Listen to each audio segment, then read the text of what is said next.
이 시간 함께 보실 성경 말씀은 신약 성경 유다서입니다. 지난 시간에 이어서 유다서의 말씀 함께 보겠습니다.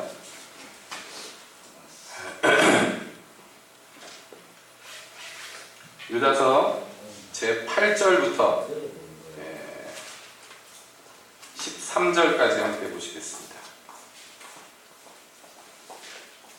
유다서는 한 장밖에 없으므로 1장입니다. 8절부터 13절까지 이 시간에 함께 보시겠습니다. 그러한데 꿈꾸는 이 사람들도 그와 같이 육체를 더럽히며 권위를 업신여기며 영광을 회방하는도다. 천사장 미가엘이 모세의 시체에 대하여 마귀와 다투어 변론하니 감히 회방하는 판결을 쓰지 못하고 다만 말하되 주께서 너를 꾸짖으시기를 원하노라 하였거늘 이 사람들은 무엇이든지 그 알지 못하는 것을 회방하는도다. 또 저희는 이성 없는 짐승같이 본능으로 아는 그것으로 멸망하느니라. 화 있을지어져 이 사람들이 가인의 길에 행하였으며 삭슬 위하여 발람에 어그러진 길로 몰려갔으니 고라의 폐역을 쫓아 멸망을 받았도다. 저희는 기탄 없이 너희와 함께 먹니 너희 애찬의 암초요 자기 몸만 기르는 목자요 바람에 불려가는 물 없는 구름이요 죽고 또 죽어 뿌리까지 뽑힌 열매 없는 가을나무요 자기의 수치의 거품을 뿜는 바다의 거친 물결요 영원히 예비된 캄캄한 흑암에 돌아갈 유리하는 비결들이라. 아멘. 기도하겠습니다. 하나님, 이 시간에 주님의 말씀 듣기를 원합니다. 오셔서 이 시간 우리의 마음 가운데에 빛이 되어 주시옵소서. 예수님의 이름으로 기도합니다. 아멘.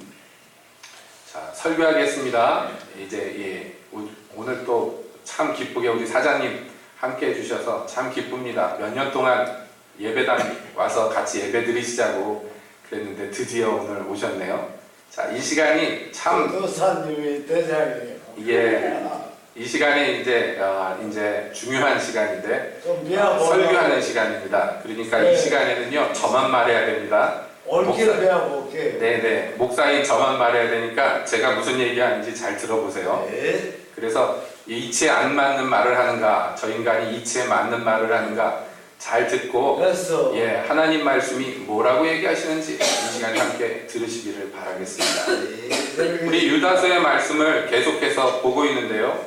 지금 유다는 예수님의 동생이죠. 교회에다가 편지를 썼는데 왜 썼느냐 했더니 그 교회에 들어와서 구원의 도리에 대해서 어긋나게 가르치는 몰래 들어온 선생들이 있더라는 거예요. 그래서 그것들과 대적해서 싸워야 된다 하는 그런 권면을 하기 위해서 이 편지를 써서 보냈습니다. 우리가 이 내용을 보는 것은 물론 첫 번째 이유는 이렇게 오늘날에도 교회 안에 몰래 들어와서 진리를 어긋나게 하는 모든 가르침들과 싸워 이기게 하기 위해서 봐야 합니다. 둘째로는요, 내 안에 혹여라도 조금이라도 이 하나님의 진리에 대해서 왜곡하거나 어두워진 면이 있는가, 그래서 이 성경을 통해서 우리가 스스로를 비춰보기 위해서 이 말씀을 보아야 된다는 것입니다. 이렇게 가만히 들어와서 그래서 예수 그리스도를 부인하게 하고 그리고 구원의 도리를 어긋나게 만드는 이 사람들을 앞서서 세 가지 구약의 예를 들어서 그 사람들에 대해서 설명했습니다. 바로 애굽에서 구원을 받았으나 그러나 그 광야에서 믿음이 없으므로 멸망당한 사람들, 그리고 자기 지위를 떠나서 타락해버린 천사들, 또 하나님 앞에 범죄하다가 결국엔 심판에 이르게 된 소돔과 고모라 사람들, 이런 예들을 들어서 이 사람들을 설명합니다. 그런데 이 예들은요 거울이라고 묘사됩니다. 거울이 뭡니까? 자기 얼굴을 비춰보는 것이죠.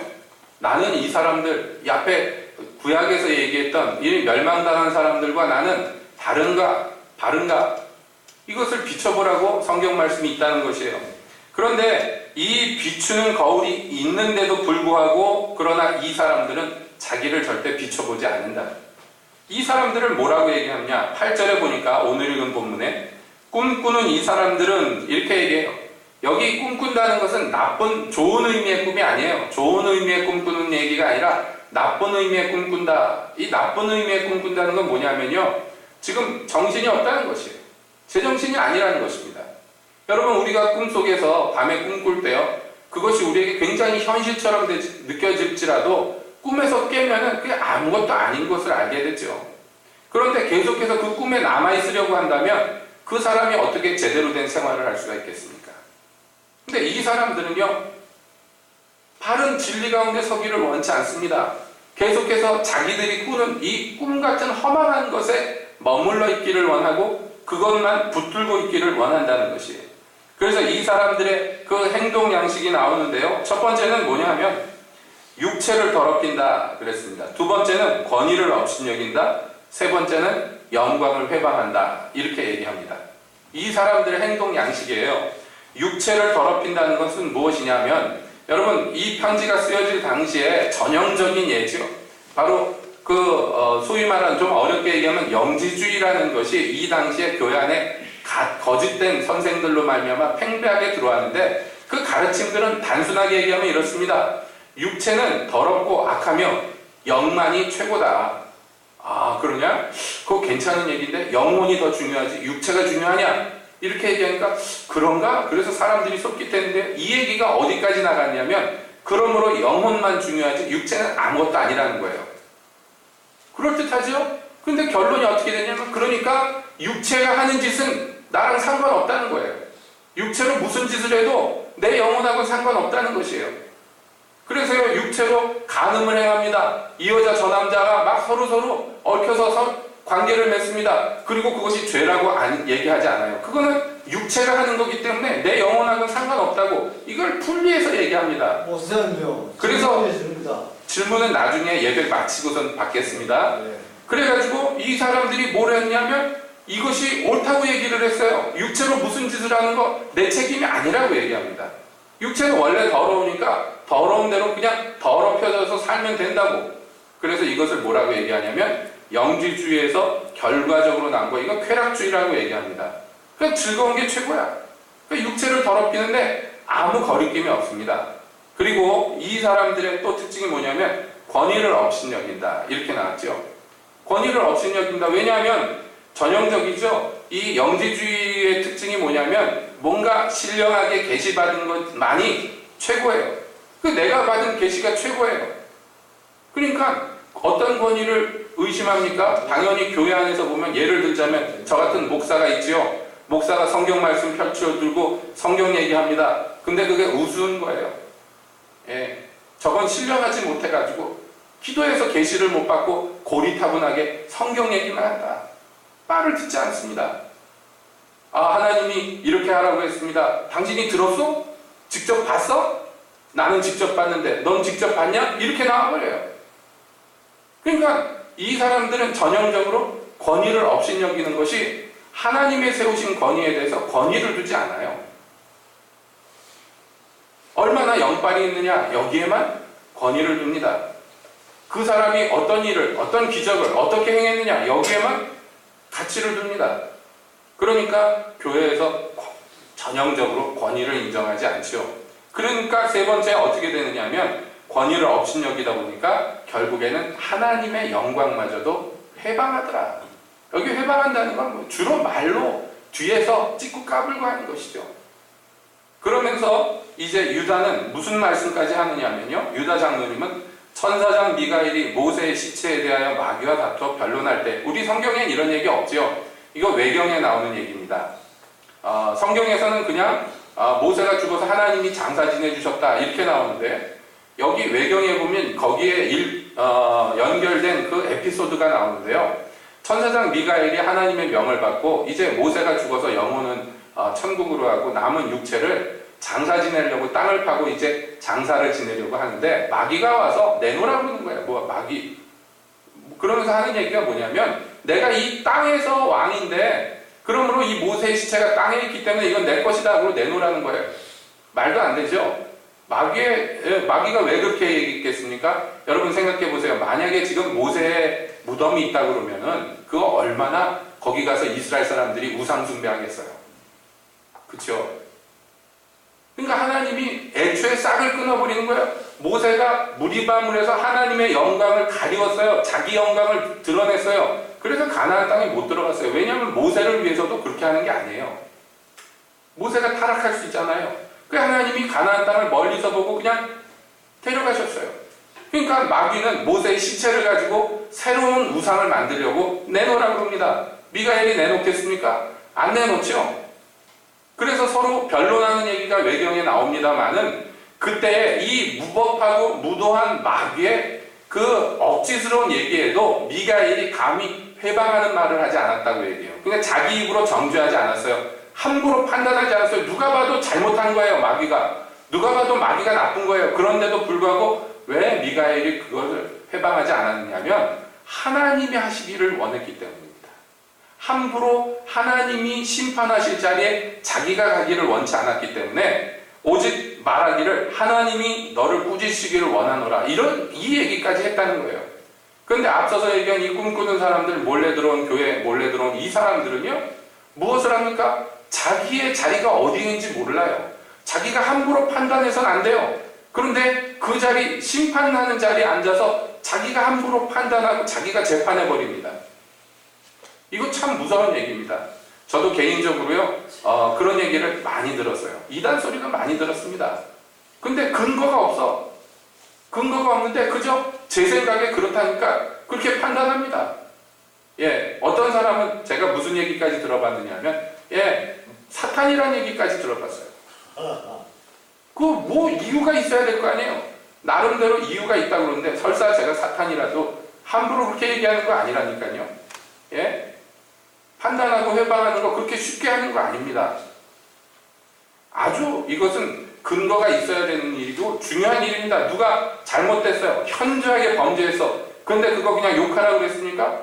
예수님이 뭐라고 그랬어요?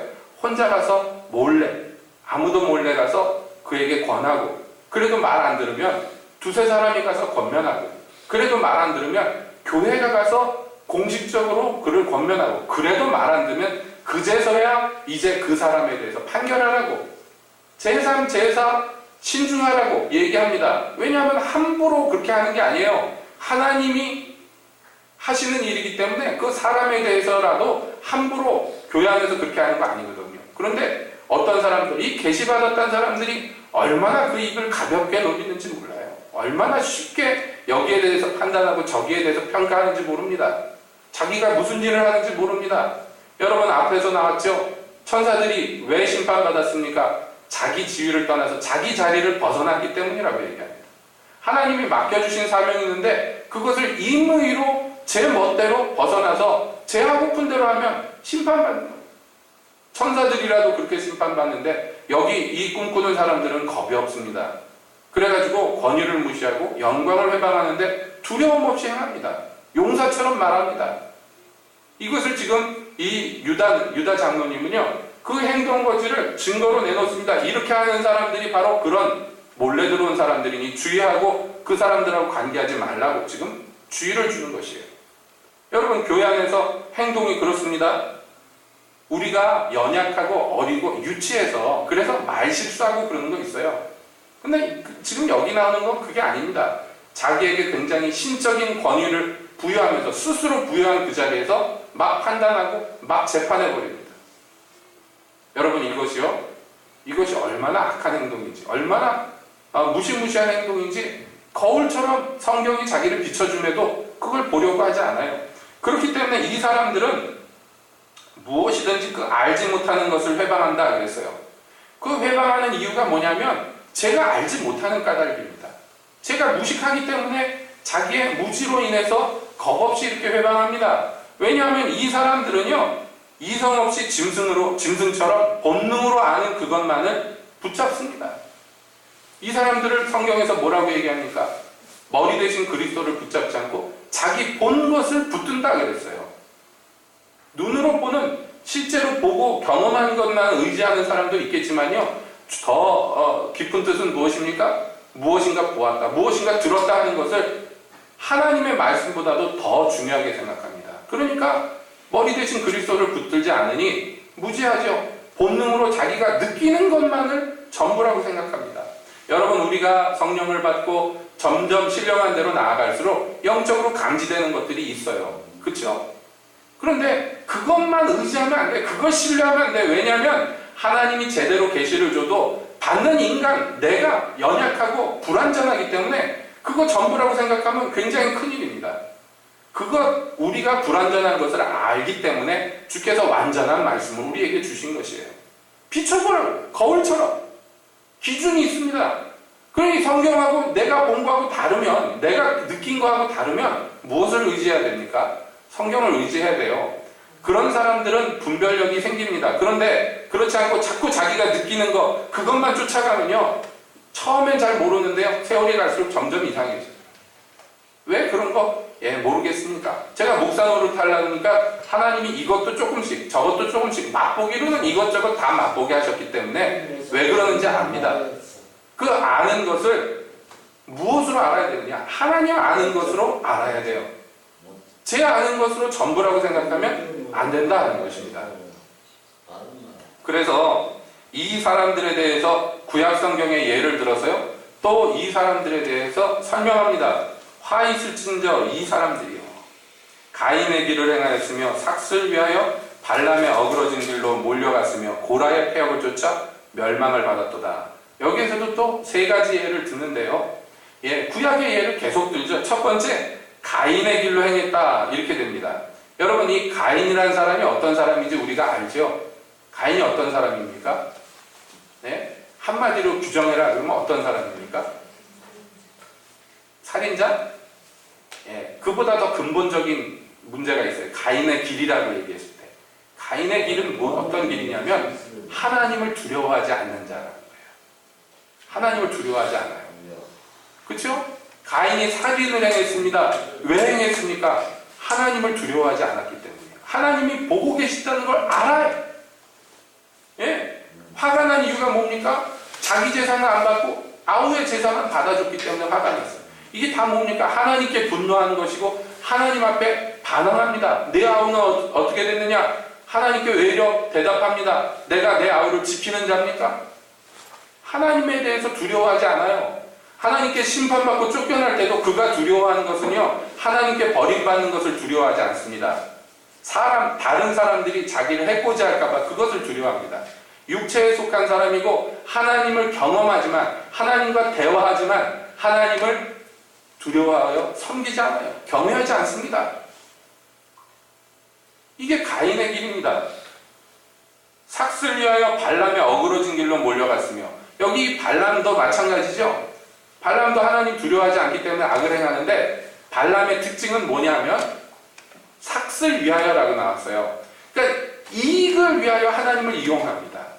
이익에 눈이 멀었어요. 금과 은에 눈이 멉니다. 이 사람들을 앞서서 우리가 디모데후서에서는 뭐라고 설명했습니까? 경건의 모양은 있으나 경건의 능력은 부인하는 자들이 있다, 이렇게 얘기합니다. 하나님으로부터 받은 능력을 사용합니다. 그런데 무엇을 위해 사용합니까? 제 욕심을 위하여 사용합니다. 자기 이익을 위하여 사용합니다. 오로지 자기를 위하여 사용합니다. 뒤에 나오는 고라도 마찬가지입니다. 이 고라가 특징하는 게 무엇입니까? 권위를 무시하고 영광을 회방한다 하는 것에 전형적인 예가 이 고라입니다. 여러분, 고라 자손들은요, 레위인들이고 하나님을 지근거리에서 섬기도록 부름받은 사람들이에요. 그 사람들의 일족이 고라의 일족입니다. 그런데 거기에 만족하지 않고요, 아론의 자리를 넘봅니다. 왜 우리가 성전에서 수종만 들어야 되느냐? 저 제사장들처럼 좀 스포트라이트 받으면서 직접 하나님 앞에 나가서 제사 지내야지, 내가 향로를 들고 직접 나가야지, 막 이러면서 나아갑니다. 그래서요, 산채로 음부에 떨어진 전형적인 일, 하나님이 땅을 가르시고 고라 일족을 음부에 버려버리셨어요. 무서운 일입니다. 이게 이 세 가지 예가 앞서서 얘기했던 그 전형적인 경우를 사람의 모델로서 지금 구약 성경을 통해서 인용하는 것이에요. 여러분, 무섭지 않아요? 그런데 이 사람들이 옛날 구약 시대만 있었느냐, 또는 신약 시대에만 있었느냐? 아니라 이 사람들이 오늘날 우리들 중에 들어와서 무엇을 하는데, 그래서 그 사람들을 뭐라고 얘기하냐면, 저희는 기탄 없이 너희와 함께 먹으니 너희 애천에 암초다 이렇게 얘기해요. 전혀 꺼리낌 없이 교회에 들어와가지고 전혀 부담 없이 교회 생활을 합니다. 왜요? 양심에 화이 맞았기 때문에 찔리는 것이 없어요. 떳떳해요. 당당합니다. 그런데 결국엔 이 사람들의 모양이 뭐냐면 애찬의 암초다 이렇게 나와요. 여러분 요즘엔 그런 일이 드뭅니다만은 옛날에 도정이 잘 안 되고 그랬을 때 그래서 조리질을 해가지고 밥을 해 먹었잖아요. 항상. 그럼에도 불구하고 밥 먹다 보면 도 씹잖아요. 우두둑 도 씹으면 기분이 어떻든가요? 네? 그 입에 넣었던 거 다 뱉어야 돼. 못 먹어 밥을. 근데 애찬에 작은 돌멩이만 껴도 먹기가 힘든데 암초예요. 암초. 암초면 바위입니다. 게다가 여기 나오는 이 먹고 마신다, 애찬이다 이것은 우리 일상의 식사도 의미하겠습니다만은 더 중요한 것은 이것은 성찬과 같은 예수 그리스도의 몸에 참여하는 그 행위인데 그러니까 그리스도의 몸을 연합하게 하는데 절대적인 회방거리가 돼요. 애찬의 암초입니다. 그리고 자기 몸만 기르는 목자예요. 참 묘사가 너무나 실제적이죠. 선하죠. 하나님이 목자로 세우셨는데 목자가 해야 될 건 뭐냐면 양을 배부르게 먹이고 자기가 기르는 짐승들을 돌봐야 되잖아요. 그런데 이 목자는요 오직 자기 몸만 생각해. 자기 몸만. 그래서 양을 기르는 게 아니라 자기 몸을 길러요. 우리말 성경에 번역을 그렇게 해놨는데 너무 절묘하게 번역해 놓은 것 같아요. 짐승을 길러야 되는데 자기 몸을 길러요. 자기 몸만 길러요. 그러니 그 짐승떼가 어떻게 되겠습니까? 꼴이. 참 기가 막히는 꼴이 되는 것이죠. 그리고 바람에 불려가는 물 없는 구름이에요. 여러분 구름이 있으면 농사를 짓는 사람들이 뭘 기대하겠습니까? 비가 와야지 했는데 이 구름이 비가 내릴 듯이 모여가지고 비가 내릴 듯이 폼만 잡다가 바람이 부니까 휙 날려가서 없어져 버려요. 뭔가 기대를 하게 하고 그럴듯하게 하게 만들어 놓고 실제로는요 비를 내려주는 게 아무것도 없어요. 비 없는 구름이에요. 그리고 죽고 또 죽어 뿌리까지 뽑힌 열매 없는 가을나무. 예. 여러분 가을나무에게 뭘 기대합니까? 사람들이 가을에 열매 맺는 걸 기대하는데 이 나무가 태풍이 불었는지 쓰러졌어요. 그런데 그게 있어요. 나무가 쓰러져도요 열매 맺는 수가 있습니다. 간혹 가다가 덜 죽어갖고. 근데 얘는 죽은 데 더해서 완전히 죽었어요. 뿌리가 뽑혔는데. 그래서 가을나무인데 열매를 맺을 수도 없어요. 그런데 열매 맺는 척하고 있어. 이게 바람 없는 구름이나 똑같은 거예요. 아니 물 없는 구름이나 똑같은 거예요. 열매 없는 가을나무예요. 이거 뭐에다 쓰겠습니까? 열매 없는 가을나무. 여기서 계속 반복적으로 얘기하는 게 뭔지 아시죠? 아무에게도 유익을 주지 못해요. 오직 자기의 유익만을 추구합니다. 그리고 사람들의 마음에 무엇인가 기대하는 마음을 뭔가 그럴듯한 것을 줄 것처럼 말하고 줄 것처럼 보여주지만 실제로 손에 잡히는 것은 아무것도 없어요. 양떼를 먹이는 것도 아니고 그 애찬을 통해서 그리스도와 연합하게 하는 것도 아니고 그리고 그 열매로서 사람들을 배부르게 하는 것도 아닙니다. 결국에는 손에 잡히는 거 하나도 없어요. 실제로 하는 것은 하나도 없어요. 그런데 겉모양들은 부글부글해요. 뭔가 많습니다. 그래서 자기의 수치의 거품을 뿜는 바다의 거친 물결이라고 해요. 우리는 동해안에 사니까 그런 거 잘 못 보는데요. 저 남해나 동해 같은데 갯벌 많은 데 가서 파도 칠 때 더러운 파도가 칠 때가 있어요. 더러운 파도가. 예? 거기다가 물이 오염된 경우에는 저는 직접 보지는 못했습니다만은 저기 중국에 가서 상해나 이쪽에 그 바닷가에 가면요 물이 굉장히 더럽대요. 공해지대 전 세계에서 공해가 제일 심한 지역이잖아요. 예, 그래 제대로 규제도 없는 데서 폐수 같은 거 막 흘려보내고 옛날에 그 울산 앞바다가 그랬다는 얘기 들었는데 그 울산 앞바다에서 헤엄치고 나오면 병원에 실려갔다 그런 얘기들 70년대에 있었어요. 지금은 좀 많이 좋아졌습니다. 옛날에 옥배수 막 버릴 때 여러분 파도가 척석 칩니다. 근데 파도가 치는 이 일로 말미암아 바다 안에 있는 생명들이 풍성하게 사는 거예요. 파도가 칠 때마다 산소가 공급되고 파도가 칠 때마다 물이 정화되고 그래가지고 그것이 생명의 이 순환을 이루는데 이 파도는 뭐만 일으키느냐면 더러운 거품만 일으켜요. 더러운 거품만. 그러니까 뭔가 행동을 하면 행동을 할수록 그것이 점점 수치스러운 일들만 잔뜩 모이게 하는 거예요. 이 더러운 바다에 가면요. 그래가지고 파도 치고 파도 치고 파도 치면요. 갯벌에 부글부글부글 누렇고 시커먼 거품만 꽉 차 있습니다. 서해안 가가지고 더러운 바다 가면 그래요. 가보신 분들은 알 거예요. 서해안도 깨끗한 데는 괜찮은 데는 괜찮은데 이 오염된 데 가면 아주 물이 더럽습니다. 제가 인천 살 때 인터넷에도 그런 글들을 올려놨어요. 인천 바다 가가지고 보면서 애들이 바다 보고 싶다고 그래가지고 차를 몰고 조금만 가면 바다가 있잖아요. 예, 바다에 가면 한숨만 나와요. 냄새가 여기 동해안은 바닷가에 탁 서면은 속이 탁 트이잖아요. 거기 인천 앞바다는 바닷가에 가면 갈수록 가까워지면 가까워질수록 냄새가 막 나. 예, 무슨 냄새가 있어요 그게? 좋은 냄새 아닙니다. 인천 공단에서 나오는 물 더럽죠. 게다가 중국에서 오만 오염물질들이 다 오는데 첫 번째로 만나는 게 인천이에요. 안 그래도 공기가 안 좋은데 바닷가에 가면요. 바닷물이라도 좀 깨끗해서 좀 시원한 감이라도 있어야 되는데 이건 바다가 들어오니까 얼마나 이 동해안 바다가 그립던지요. 바다가 좀 푸르러야 되잖아요. 오죽했으면 우리나라 서해를 황해라고 부르겠습니까? 누런 바다가. 그래서 그나마 저 인천공항이 있는 영종도 쪽으로 가면 거기는 공해가 덜해가지고 바다가 좀 깨끗해요. 그래가지고 거기까지 차 타고 가서 애들하고 바다 구경하고 그랬던 기억이 있습니다. 여기 성경에서 묘사하는 거 보세요. 자기의 수치의 거품을 뿜는 바다의 거친 물결. 이 수치, 자기 안에 더러운 것들이 행동하거나 말하거나 움직일 때마다 점점 뿌글뿌글 나옵니다. 그 안에 가득한 것이 입으로 나오고 행동으로 나올 수밖에 없죠. 거룩하게 자기를 꾸미나 그러나 움직일수록 더러운 거품만 계속 나올 수밖에 없어요.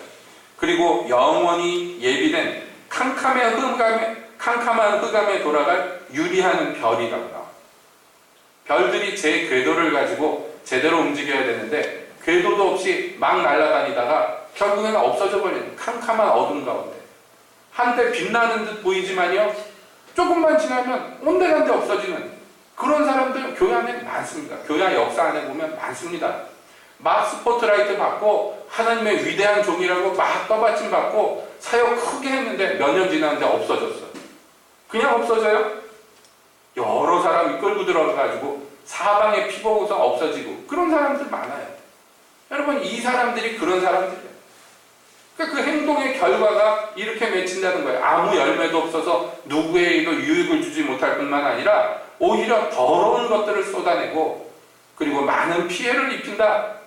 이것이 이 사람들에 대한 평가입니다. 지금 우리가 쭉 보았습니다만 이게요 그 베드로후서 2장하고 짝이 됩니다. 이 얘기들이.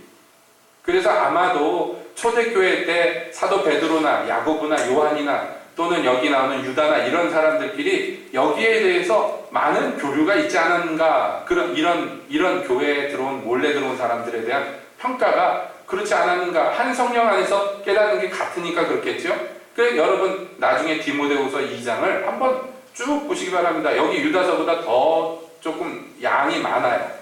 그런데 그 말씀하는 바 핵심은 똑같습니다. 이 사람들에 대한 평가도 똑같습니다. 자, 정리해 봅시다. 이 사람들의 행동거지가 있는데 어떻다고요? 이 사람들의 행동거지가 어떻습니까? 꿈꾸는 이 사람들은 그러니까 여기 하나님의 단단한 반석과 같은 말씀 위에다가 자기 발을 딛고 있지 않아요. 허황된 것을 쫓아다닙니다. 허망한 것에 그 마음이 쏠려 있습니다. 그러다 보니 당연하게 육체를 경건하게 하는데 관심이 없어요. 예. 육체를 마음껏 더럽힙니다. 이 초대교회 때 영지주의 얘기했는데요. 오늘날에도 보면 이런 사람들 많아요. 막 무슨 나쁜 짓 하잖아요. 예. 나쁜 짓 하는데 그거에 별로 감각이 없어요. 옛날에 우리나라 기독교 초기 시절에 그 신학교에 아주 유명한 신학자가 있었는데요. 이분이 얼마나 성경을 잘 가르치는지 몰라요. 그런데 문제는요, 이 사람이 고주망태, 술을 얼마나 좋아하는지 몰라요. 이 목사님. 그래서 강의 시간에도 술이 취해가지고 들어와가지고 막 강의를 합니다. 그래서 제자들이나 주변 사람들이 목사님 그 술 취해가지고 와서 그 성경 얘기하고 설교하고 그러면 어떡합니까? 그렇게 얘기하면 뭐라고 그러냐면요, 그릇 바깥에가 좀 더러워도 안에 든 밥만 깨끗하면 괜찮지 않을까, 이렇게 얘기합니다. 자기가 가르치는 진리가 우수하다는 얘기예요. 내가 행동이 좀 이렇지만, 제가 전에 그런 말씀 드린 적 있죠? 갑자기 이름이 생각이 안 나네. 골프 황제가 누구죠? 타이거 우즈. 타이거 우즈가 아주 슈퍼모델하고 결혼해가지고 행복하게 살다가 바람을 피는 바람에 부인이 자동차 때려부시고 골프채로 막 두들겨 패고 그래가지고 매스컴에 나고 그런 시끄러웠던 적이 있습니다. 그래서 미국의 어떤 토크쇼에서, 아주 성인 토크쇼에서요, 타이거 우즈랑 그 불륜 관계를 맺었던 여자들을 다 초청을 했어요. 스튜디오에. 그러니까 들통난 여자들이 10수명이에요.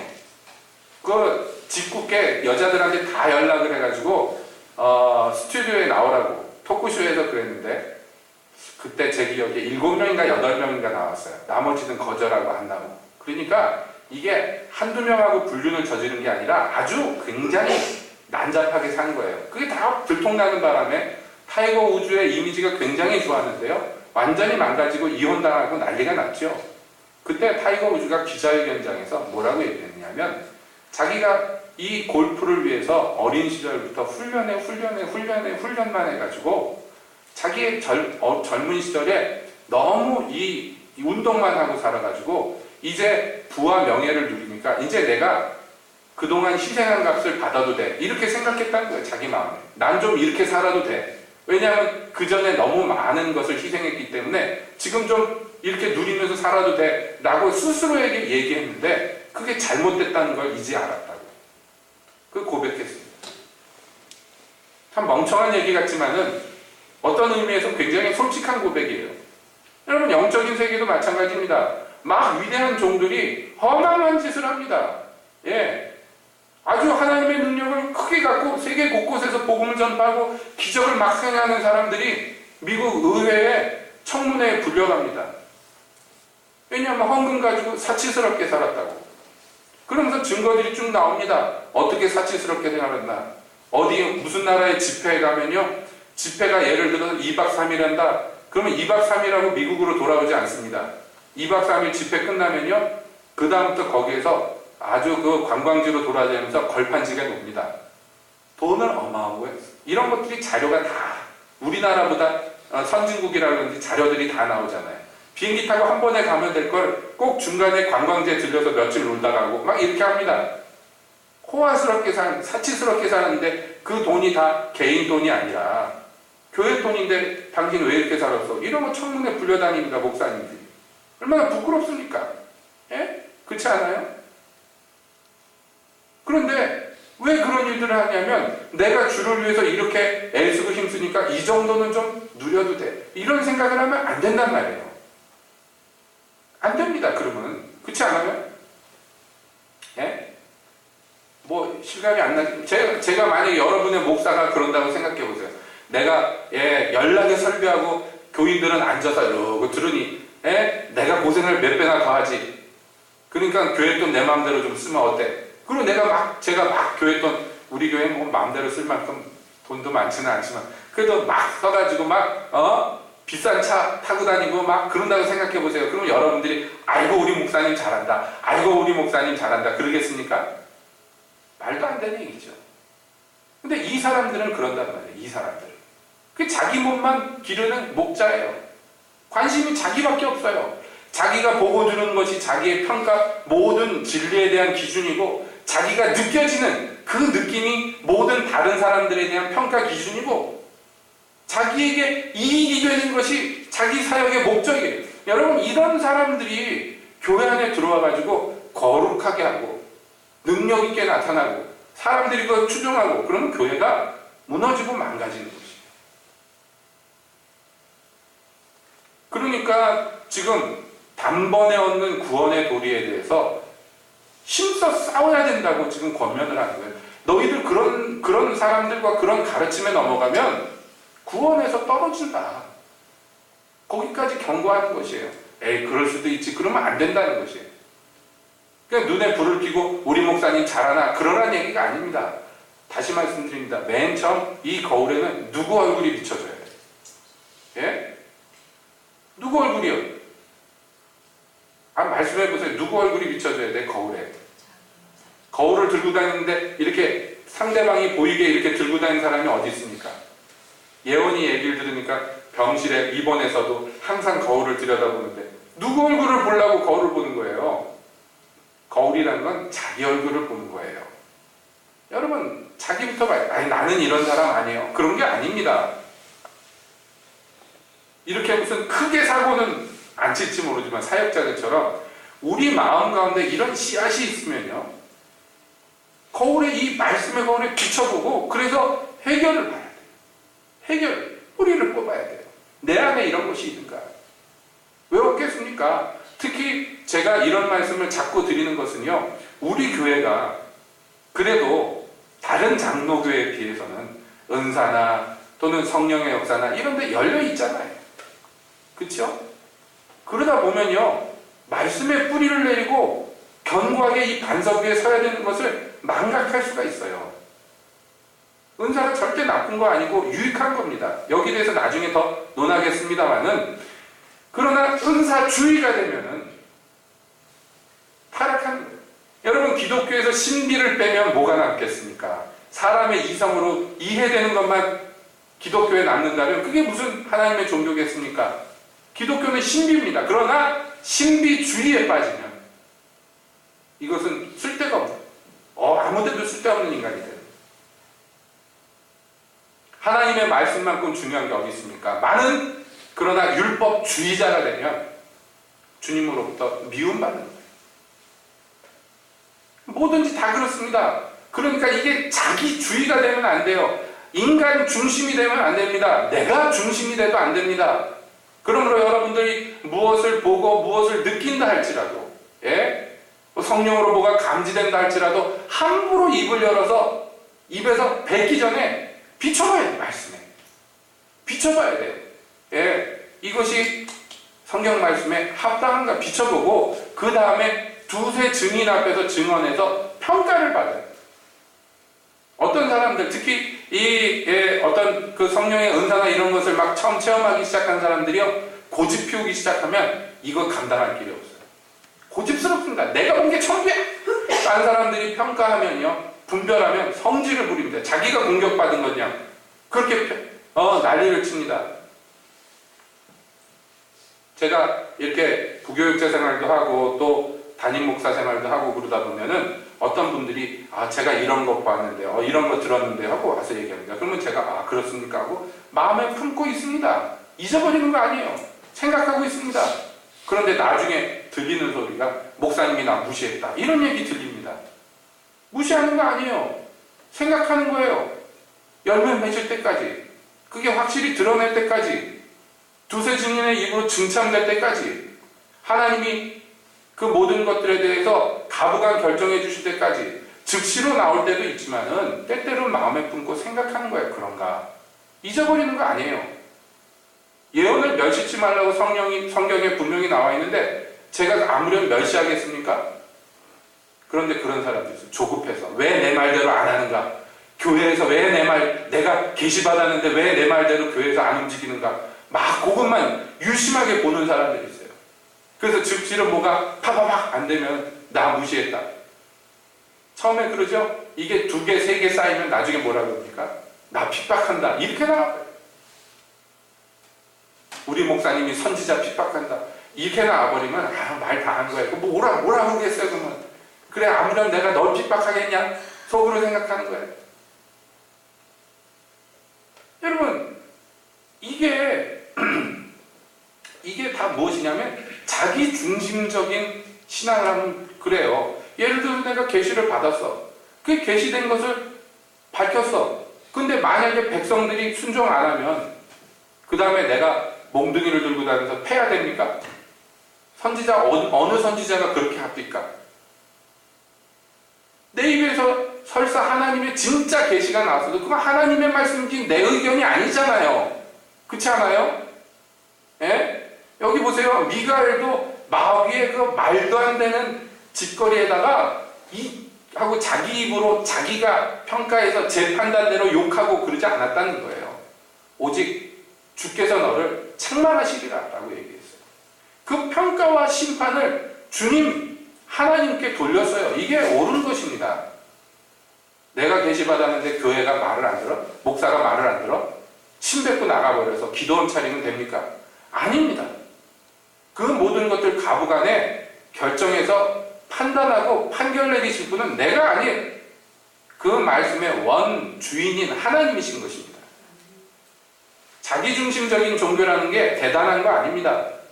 제가 주인 되면 누구라도 그렇게 됩니다. 누구라도. 그러므로 여러분 정말로 똑똑히 깨달으셔야 됩니다. 제가 예를 들어서 아가서 강해를 합니다. 근데 이 사실은 아가서 강해라는 게 다른 성경도 물론 그런 게 있습니다만 아가서 같은 경우에는 힘든 부분들이 있어요. 해석하기 어려운 부분들이 많이 있습니다. 나름대로 해석을 해서 그걸 강해는 하지만 그러나 어떤 분들 다른 사람들이 아가서를 강의하는 걸 제가 많이 자료를 찾아보잖아요.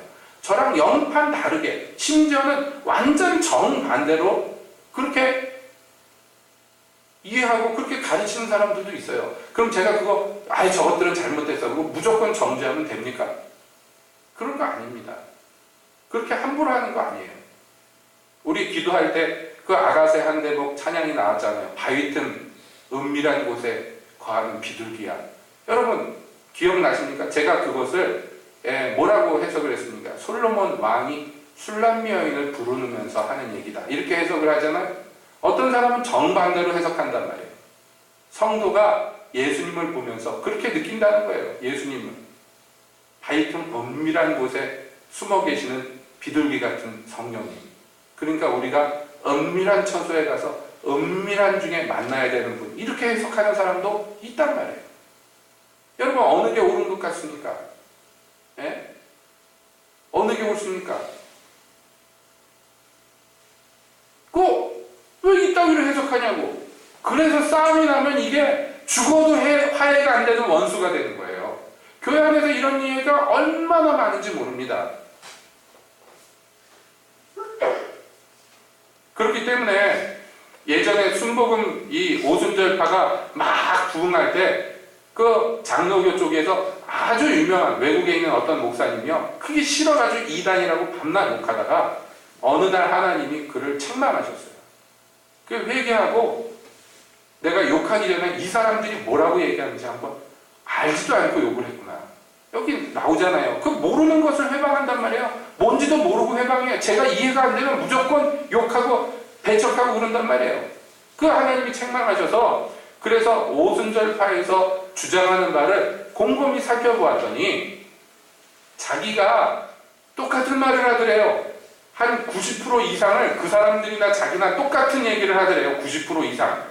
그리고 나머지 한 8% 정도, 그분의 표현대로 한 8% 정도 중에서 한 5% 정도는 웬만하면 이해하고 넘어갈 수준이고 나머지 한 2, 3%만이 자기하고 완전히 다른 의견이더라. 그런데 그거는 형제, 그리스도 안에서 형제로서 충분히 용납할 만한 퍼센트더라. 그렇게 아주 서양 사람답게요. 그렇게 결론을 내리고 회개하는 대목을 제가 본 적이 있습니다. 그 말씀을 들은 적이 있습니다. 그게 정직한 것이에요. 이해가 안 되지. 사실 그렇잖아요. 여러분 방언 못하는 사람이 방언하는 얘기 들으면 이상하잖아요. 거부감 느껴지잖아요. 그래서 회방하잖아요. 오랫동안 그렇게 해왔잖아요. 그렇죠? 오순절날부터 회방을 받았잖아요. 저것들이 세술에 취했다고. 이상하잖아요. 회방합니다. 또 적극적으로 회방 안 하더라도 거부하는 사람이 나는 저렇게는 안 하고 싶어. 저게 옳더라도 나는 저렇게는 안 하고 싶어. 이런 식으로 얘기합니다. 그 모르는 거 회방하는 게 여러분 지금 거울로 비춰보면 나온다니까요. 자기 안에 그런 요소가 있는지 없는지. 모른다고 회방하지 말라는 거예요. 그냥 이 무식하면 용감하다고. 예, 무식하면 용감하다고. 정말로 예전에 있던 교회에서 목사님이 성경 공부를 시키는데 저처럼 그냥 쉽게 안 시키는 목사님이라 뭐 어려운 거 막 웨스트민스터 신앙고백 이런 거 막 교회에서 가르치고 그러니까요. 어떤 교회에서 이단이라고 어떤 목사님, 그 동네 목사님 이상한 거 가르친다고. 그 애 듣고 얼마나 웃었는지 몰라요. 아니 이것도 모르면서 목사 무슨 신앙고백 무슨 신앙고백 그 이름들이 있잖아요. 그 이름을 처음 들은 거예요. 이 양반이. 그러니까 자기 모르는 거 가르치니까 이단이라고 그러는 거예요. 얼마나 무지한 겁니까? 자기의 교회의 유산도 알지 못하고. 여러분이 무식하면 용감한데 기독 목사님만 그런 거 아니에요? 교인들도 그런 사람들 많아요. 천주교에 다니는 성당 다니는 어떤 아주머니가 개신교 그거 루터가 신부였는데 결혼하고 싶어가지고 만들어낸 거다. 그렇게 얘기해요. 기가 막히는 얘기. 마틴 루터가 원래 신부였죠. 나중에 종교개혁하고 나서 결혼했습니다. 독신으로 사는 거 이거 하나님 뜻 아니다 그래서 그거 꼬투리 잡아가지고 지가 장가가고 싶어가지고 그거 못 참아가지고 만든 거다. 여자가 그리워서 만든 거다. 개신교가 이렇게 얘기합니다. 무지하죠? 여러분 무지해서 용감해지는 건 절대로 여러분 추천드리지 않습니다. 이 백성이 지식이 없으면 망하는 도다. 하나님이 한탄하셔서 이스라엘 복에서. 그러니까 여러분도 마찬가지입니다. 우리가 왜 성경을 배우고 왜 교리를 공부하고 그래야 됩니까? 되도록이면 할 수 있는 한 우리가 누릴 수 있는 한 최대한의 지식을 얻어야 돼요. 교회 생활의 유익이 그것입니다. 아니면 혼자서 집에서 그냥 신앙생활하지 교회는 뭐하러 나오겠습니까? 그래서 이 모든 위협에서요 우리가 벗어나야 돼요. 여러분 생각해 봅시다. 성경에서 가인의 길을 쫓아갔다, 발람의 길을 쫓아갔다, 고라의 길을 쫓아갔다. 근데 이 세 사람의 이름을 몰라. 그러면 성경에서 얘기하는 거에 이게 와닿습니까? 기초적인 게 있어야지 그 다음에 성경 말씀을 듣고 깨닫고 은혜를 받잖아요. 그렇지 않아요? 나 속으로 뜨끔한 분이 있습니까? 오늘 고라 얘기 처음 들었는데 그런 분이 있습니까? 그러니까 우리가 성경을 배워야 돼요. 안 그러면 모르잖아요. 모르면 무지하면 주님이 주시는 예비한 은혜도 받지 못하는 거지. 그러므로 여러분 열심을 내십시오. 자기를 위해서도 열심을 내시고 하나님의 교회를 위해서도 열심을 내셔야 됩니다.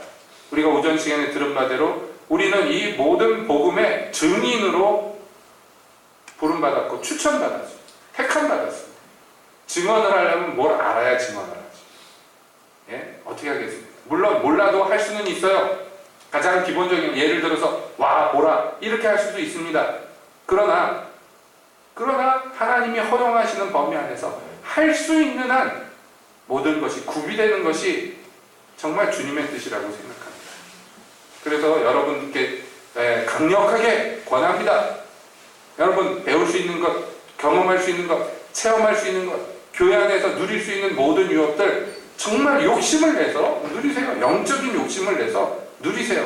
그것들이 여러분들을 더 삶을 풍성하게 하고 신앙을 바르게 가게 하고 또 무지하여서 저지르는 잘못된 오류들을 많이 벗어나게 해줍니다. 그리고 이단을 대적해서 싸울 수도 있게 되는 것입니다. 이러한 은혜가 우리 교회와 우리 성도들 한 분 한 분에게 남김없이 임하시기를 예수님의 이름으로 축복드립니다. 기도하겠습니다.